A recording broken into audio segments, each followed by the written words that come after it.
abbiamo trovato questo pool di larve ovviamente nell'area di Preganzeol, che sono state poi anche certificate dallo zoo profilattico, e con il comune di Preganzeol, con i comuni limitrofi, il nostro ufficio prevenzione di igiene pubblica sta lavorando, il dottor Bonsembiante, per fare una disinfestazione generale in modo tale che queste larve vengano sostanzialmente uccise e quindi non si prolifichino più. È stata segnalata dall'igiene pubblica un caso a Casale sul Sile di una persona che il 10/7 è stato visto il suo medico e poi ha fatto gli esami, l'IgM si sono mosse. È un caso comunque che con un po' di febbricola che si è già risolto grazie all'aiuto del medico curante, per cui nessun allarmismo, nessun problema. Esplode il virus West Nile. A Treviso un caso già risolto e un ceppo di larve a Preganziol in via di disinfestazione, ma in tutta Italia crescono anche le vittime e le limitazioni alle donazioni di sangue.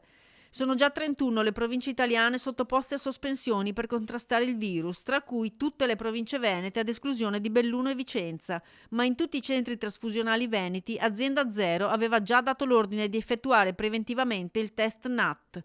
Quindi nessuna sospensione temporanea per 28 giorni dei donatori di sangue. Chiunque abbia soggiornato anche solo per una notte nella stagione 2025 nei luoghi veneti indicati potrà continuare a donare se naturalmente lo fa in Veneto. Nel nostro caso siamo abbastanza tranquilli perché per disposizione della nostra ULSS su tutte le sacche viene fatto il test NAT per l'evidenziazione della presenza di questo virus. Nessun allarmismo quindi, ma attenzione alta, specie da parte dei sindaci le cui ordinanze sono imminenti. Le ordinanze dei sindaci che stanno arrivando per evitare l'acqua nelle caditoie, evitare l'acqua nei sottovasi, pulire bene i fossati, fare disinfestazioni. A tranquillizzare la popolazione ci sono a supporto le percentuali. L'80% dei colpiti dal virus è asintomatico e il 20% sono anziani e persone fragili.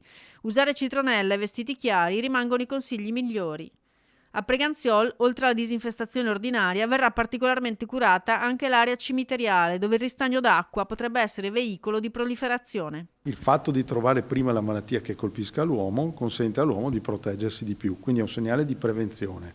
È un segnale purtroppo ormai abbastanza normale, infatti lo stesso sito di Preganziol anche negli anni passati è risultato più di una volta positivo. La Trano no, ad esempio l'anno prima sì, e insieme alle zone di Oderzo, Cimadolmo, eccetera, che sono i due posti purtroppo dove abbiamo più casistica.